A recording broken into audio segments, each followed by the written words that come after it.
Last November, when we awarded the 2001 NAFE Women of Excellence Awards, our top awardee couldn't be with us, which is our good fortune today because she is with us right now. The NAFE Women of Excellence Awards go to women who have achieved notable personal success in their own careers and who have made a difference for women. They've bettered their workplaces, they've bettered their communities, and they've bettered the larger world. Our highest honor for 2011, the NAFE Woman of Achievement Award, goes to a woman who has thrived in her career and, equally important, dedicates effort to ensuring that other women succeed. And it's Irene Rosenfeld, the chairman and CEO of Kraft Foods.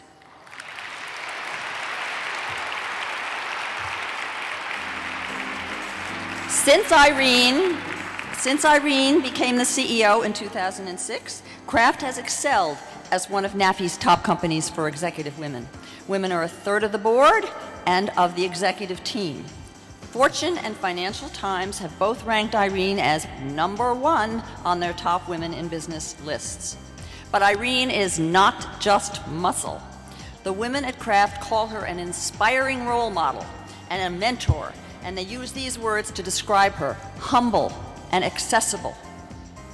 Irene believes that success comes from taking personal and professional risks, which she'll talk about later when we have our conversation on stage about leadership with our two CEOs. But suffice it to say that Irene's risks have been paying off. Last year, Kraft's net revenues grew more than 10%, and earnings growth outpaced all of its peers. And adding to that glory, Oreos is just celebrating its 100th birthday. So please join me in welcoming and honoring Irene Rosenfeld as NAFE's Woman of Achievement.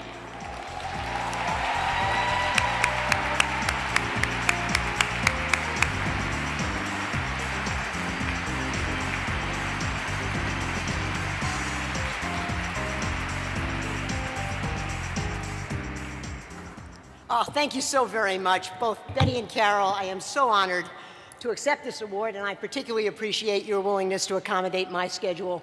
Last fall was a little busy for us. Yes. But, you know, I recently came across an old magazine article that I thought you might appreciate. As many of you know, during World War II, there were unprecedented numbers of American women that had to enter the workforce to take on jobs that were traditionally done by men. We've all seen those iconic images of Rosie the Riveter with her little red bandana and her sleeves rolled up and flexing her muscles, ready to join the assembly line. But understandably, at that time, many male supervisors were unaccustomed to having women on the factory floor, and they felt a little bit out of sorts under the circumstances. So in 1943, Transportation Magazine published an article to help these poor guys get the most out of their new hires. It was chock full of helpful tips, and I'd like to share 3 of them with you today. First, give the female employee a day-long schedule of duties so that she'll keep busy without bothering management for instructions every few minutes. Women make excellent workers when they have their jobs cut out for them, but they lack initiative in finding work themselves. Second, give every girl an adequate number of rest periods during the day. A girl has more confidence and is much more efficient if she can keep her hair tidied, apply fresh lipstick, and wash her hands several times a day. I'm not making this up. And finally, when you have to use older women, try to get ones who have worked outside the home at some time in their lives. Older women who have never contacted the public are inclined to be cantankerous and fussy. That would make one heck of an HR manual, wouldn't it? But thankfully, as the saying goes, we've come a long way, baby, since 1943.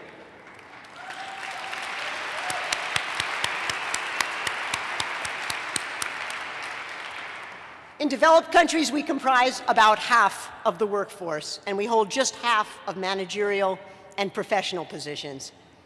But despite that progress, there is still a persistent gender gap. Here are some troubling statistics from Catalyst. Over 15% of corporate leaders and corporate board members are women, only 15%. We're still paid less fees for doing the same work, about 82 cents for every dollar that a man earns. Over her lifetime, a college-educated woman in the US will earn $1.2 million less than her male counterparts. This isn't just unfair, it's bad for the economy, because paying women less reduces GDP. In fact, in the US, those lost wages represent about 9% of GDP, in the Eurozone, 13%, and in Japan, 16%. As a woman CEO, these issues concern me deeply. And so at Kraft Foods, we've worked hard to support women in our organization. And I'm delighted to have 2 tables strong of them here today with me.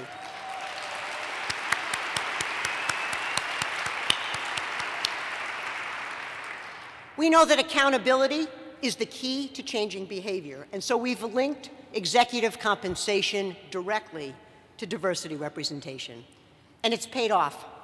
2011 was the 3rd year of consistent improvement in the representation of women both here and abroad.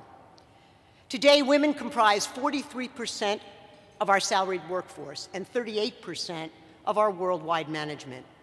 Our 12-member executive team includes 4 women, and 3 of our 11 board members are women. I'm very proud that Kraft is now #1 on Diversity Inc.'s top 10 companies for executive women, and that we jumped from number 35 in 2010 on their top 50 best companies to number 9 in 2011.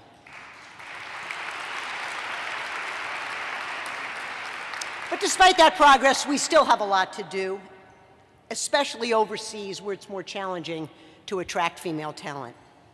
But I assure you that as we separate into 2 companies later on this fall, our focus on diversity and inclusion will remain at the foundation of both of our new companies. Thankfully, companies no longer have to worry about giving us hair and lipstick breaks. But the bottom line is we cannot afford to ignore half the world's population or the majority of college graduates. Women are critical to our business, both as employees and as consumers. So we must remain vigilant about supporting women and ensuring that we are represented at all levels of the organization, from the entry level to the boardroom. In closing, I'd like to capture why this award means so very much to me, not only as a woman CEO, but as the mother of 2 daughters, by quoting my friend Eileen Lang, President and CEO of Catalyst. She said, "Our sons need to see women leaders in order to experience and embrace a culture where everyone is valued. And if our daughters see only men in leadership, what do they think of their place in the world? What indeed?" Thank you again for this wonderful honor.